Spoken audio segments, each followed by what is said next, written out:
ನಮಸ್ಕಾರ ವೀಕ್ಷಕರೇ, ಲೈವ್ಲಿ ಲಕ್ಷ್ಮಿ ಚಾನಲ್ಗೆ ಸ್ವಾಗತ ಸುಸ್ವಾಗತ. ನಾನು ಇವತ್ತು ರಾತ್ರಿ ಉಳಿದಿರುವಂಥ ಅನ್ನದಿಂದ ಸೋಯಾ ಸಾಸ್ ಹಾಕಿ ಯಾವ ರೀತಿ ಒಂದು ಚಿತ್ರಾನ್ನ ರೆಡಿ ಮಾಡಿದ್ದೀನಿ ಅಂತ ಇಲ್ಲಿ ತೋರಿಸ್ಕೊಡ್ತಾ ಇದ್ದೀನಿ. ಬರ್ರಿ ತಡ ಯಾಕ. ಇಲ್ಲಿ ಮೊದಲಿಗೆ ಗ್ಯಾಸ್ ಮೇಲೆ ಒಂದು ಬೊಗಣಿನ ಇಟ್ಕೊಂಡಿದ್ದೀನಿ. ಅದಕ್ಕೆ 2 ಟೇಬಲ್ ಸ್ಪೂನ್ ಎಣ್ಣೆನ ಹಾಕ್ಕೊಂಡಿದ್ದೀನಿ. ಅದಕ್ಕೆ ಸಾಸಿವೆ ಹಾಕ್ಕೊಂಡಿದ್ದೀನಿ, ಜೀರಿಗೆ ಹಾಕ್ಕೊಂಡಿದ್ದೀನಿ. ಅದು ಸ್ವಲ್ಪ ಫ್ರೈ ಆದಮೇಲೆ ಈರುಳ್ಳಿನ ಹಾಕ್ಕೊಂಡಿದ್ದೀನಿ. ನಾನಿಲ್ಲಿ ಹಸಿಮೆಣಸಿಕಾಯನ್ನು ಕೂಡ ಬಳಸ್ಕೊಂಡಿದ್ದೀನಿ. ಮಸಾಲೆ ಖಾರನೂ ಇದಕ್ಕೆ ಹಾಕ್ಕೊಂಡಿದ್ದೀನಿ. ಮಸಾಲೆ ಖಾರನ ಇಲ್ಲಿ ನಾನು ಯಾವ ರೀತಿ ಮಾಡೀನಿ ಅಂತ ಹೇಳಿ ಹಿಂದಿನ ವಿಡಿಯೋದಲ್ಲಿ ಹಾಕಿದ್ದೀನಿ. ಇನ್ನೂ ಯಾರು ಆ ವಿಡಿಯೋನ ನೋಡಿಲ್ಲ, ಆ ವಿಡಿಯೋನ ತಪ್ಪದೆ ನೋಡಿ. ಮಸಾಲೆ ಖಾರ ಯಾವ ರೀತಿ ಮಾಡೋದಂತ ಗೊತ್ತಾಗುತ್ತೆ. ಈರುಳ್ಳಿ ಸ್ವಲ್ಪ ಫ್ರೈ ಆದಮೇಲೆ ಅದಕ್ಕೆ ಸಣ್ಣಗೆ ಹೆಚ್ಚಿರುವಂಥ ಹಸಿಮೆಣಸಿಕಾಯನ್ನು ಹಾಕ್ಕೊಂಡಿದ್ದೀನಿ. ಅದನ್ನೂ ಕೂಡ ಇಲ್ಲಿ ಎಣ್ಣೆ ಒಳಗೆ ಫ್ರೈ ಮಾಡಬೇಕು. ಅದರ ಜೊತೆಗೆ ಈಗ ಟೊಮೆಟೊನ ಹಾಕೋತಾ ಇದ್ದೀನಿ. ಟೊಮೆಟೊನೂ ಕೂಡ ಎಣ್ಣೆಯಲ್ಲಿ ಸ್ವಲ್ಪ ಫ್ರೈ ಮಾಡಬೇಕು.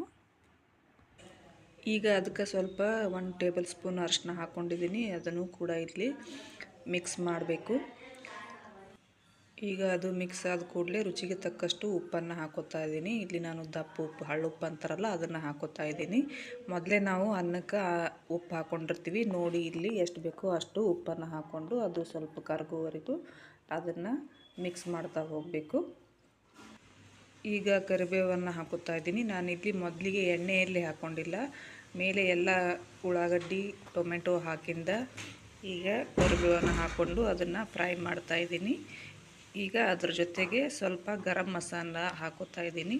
ಇದು ನೀವು ಬೇಕಿದ್ದರೆ ಹಾಕೋಬೋದು, ಇಲ್ಲಾಂದ್ರೆ ಸ್ಕಿಪ್ ಮಾಡ್ಬೋದು. ನಾನಿಲ್ಲಿ ಸ್ವಲ್ಪ 1 ಟೇಬಲ್ ಸ್ಪೂನ್ ಆಗುವಷ್ಟು ಗರಂ ಮಸಾಲನ ಹಾಕ್ಕೊಂಡು ಅದನ್ನು ಕೂಡ ಇಲ್ಲಿ ಅದ್ರ ಜೊತೆಗೆ ಎಲ್ಲ ಹಾಕ್ಕೊಂಡಿವೆಲ್ಲ ಉಳ್ಳಾಗಡ್ಡಿ ಟೊಮೆಟೊ ಅದ್ರ ಜೊತೆ ಮಿಕ್ಸ್ ಆಗುವವರೆಗೂ ಸ್ವಲ್ಪ ಅದನ್ನು ಕಲಿಸ್ತಾ ಹೋಗಬೇಕು. ಈಗ ನಾನು ಇಲ್ಲಿ ಮಸಾಲೆ ಖಾರನ ಹಾಕೋತಾ ಇದ್ದೀನಿ.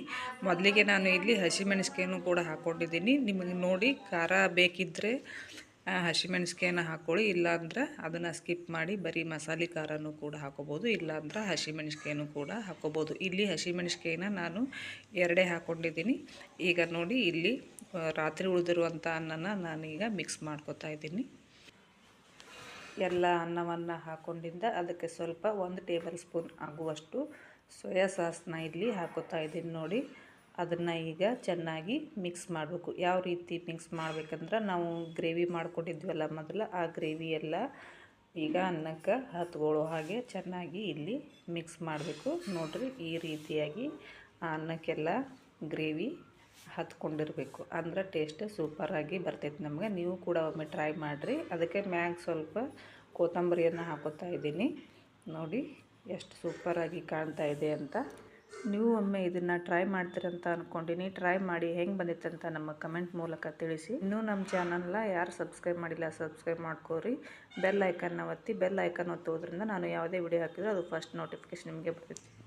ನೀವು ಆ ವಿಡಿಯೋನ ಮೊದಲನೇದಾಗಿ ನೋಡ್ಬೋದು. ಈ ವಿಡಿಯೋ ಇಷ್ಟ ಆಗಿದ್ದರೆ ನಮಗೆ ಕಮೆಂಟ್ ಮೂಲಕ ತಿಳಿಸಿ. ಮತ್ತೊಂದು ವಿಡಿಯೋದೊಂದಿಗೆ ನಿಮ್ಮನ್ನು ಭೇಟಿ ಮಾಡ್ತೀನಿ. ನಮಸ್ಕಾರ ಸ್ನೇಹಿತರೆ.